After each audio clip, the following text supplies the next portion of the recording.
Sunriser Hyderabad बंधुरा किस्मत बदल गया, हालात बदल गया, सब कुछ बदल गया। বন্ধুরা আজ থেকে এক সপ্তাহ আগে সানরাইজার হায়দ্রাবাদ 4টে ম্যাচের মধ্যে একটা ম্যাচ জিতেছিল, কিন্তু এখন দিল্লিকে ৪৪ রানে হারিয়ে পরপর আইপিএল এর 3টে ম্যাচ জিতে এখন পয়েন্ট টেবিলে 3 নম্বরে চলে গেল কিন্তু সানরাইজার হায়দ্রাবাদ। আর বন্ধুরা দিল্লির সাথে ম্যাচে দিল্লিকে ৪৭ রানে হারিয়ে দিল। আর বিশেষ করে অভিষেক শর্মা বন্ধুরা ৬৮ বলে ১৩৫ রান, মানে শর্মা কাপুর ছেলে দুর্দান্ত ফর্মে আছে। আগের ম্যাচেও হাফ সেঞ্চুরি করেছিল আর কালকে তো দুর্দান্ত সেঞ্চুরি করেছে। ৬৮ বলে ১৩৫ আর 10টা 4 মেরেছে আর 10টা কিন্তু ৬। দুর্দান্ত খেলেছে। আর অভিষেক শর্মা আমরা এরকম খেলা দেখতেই আমরা চাই অভিষেক শর্মার কাছে।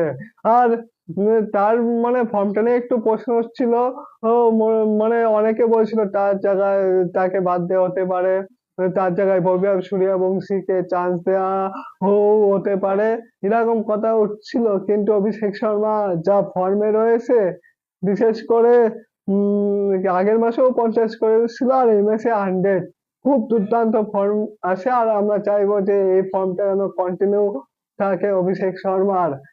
আর সানরাইজার হায়দ্রাবাদ কালকে দিল্লির সামনে 242 রান টার্গেট দেয়, 242 রান করে, মানে সানরাইজার হায়দ্রাবাদের প্রত্যেকটা ব্যাটসম্যান কিন্তু চলেছে। অভিষেক শর্মা 135 রান হেড, 26 বলে 37, তারপরে ঈশান কিষান 13 বলে 25 আর ক্লাসেন 13 বলে 37। মানে যেদিন হায়দ্রাবাদের ব্যাটসম্যানরা এরকম ফর্মে থাকবে না, তো 300 নাও হলে 240-50 রান এরকম হবে, যদি প্রথম 4-5টা ব্যাটসম্যান হায়দ্রাবাদের ফর্মে থাকে। তো হায়দ্রাবাদ কালকে বন্ধুরা দিল্লি ক্যাপিটালস এর বিরুদ্ধে 242 রান করে 2 উইকেটে। আর দিল্লি ক্যাপিটালস তারাও ভাবছিল 242 রানটা অনেক অনেক বড় টার্গেট। আর তারা শেষমেশ 195 রানে রান করে। আর তাদের ওই কে রাহুল 37, তারপর সমীর রিজভি 41 এবং স্টাফস 16 রান করে। আর সানরাইজার হায়দ্রাবাদের বন্ধুরা ঈশান মালেঙ্গা 4টে উইকেট আর শিবম কুমার কিন্তু 2 ওভারে 12 রান দিয়ে কিন্তু 2টি উইকেট তুলে নেয়। দুর্দান্ত বোলিং করছে। আর এখন সানরাইজার হায়দ্রাবাদের প্রথম 4টে ম্যাচ দেখো, সানরাইজার হায়দ্রাবাদ কিন্তু বোলিং এর জন্যই কিন্তু হারতে হয়েছে তাদের ম্যাচ।